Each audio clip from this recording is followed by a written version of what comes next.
Not every website needs to be built with React. I've seen a lot of developers using React to build a simple website that requires just 3 pages. And even these pages that they are going to build are just a landing page, an about page, and a contact page. Just these 3 pages, and you're going for React. No, no, no. I am a fan of React.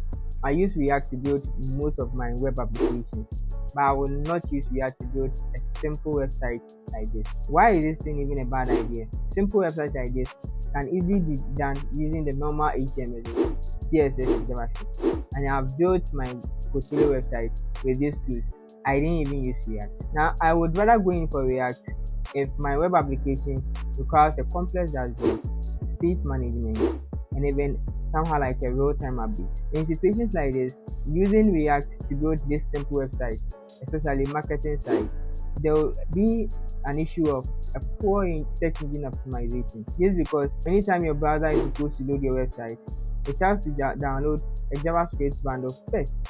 And downloading this JavaScript bundle will not give search engines the time to get a lot of information from your site. Therefore, you'll be experiencing poor search engine optimization. If you are supposed to use React to build this simple website, you are overcomplicating stuff. You would have to handle package managers, dependencies, bundlers, and even bear the overhead of handling deployment pipelines. And with even the packages, that is even hell. With the packages, these packages are codes that are written by a third party. So all the time, there are updates that is going on. So you regularly have to check your packages and update your website so that it will not crash someday. So the next time that you want to build a website, consider if your website requires complex state management, real-time page, or real-time dashboard. That is when you intend to go in for React. But for simple websites, even a one-page website, just use your HTML and CSS. A good developer doesn't mean you use the fancy tools, but a good developer is you making the right choices about the tools that you use.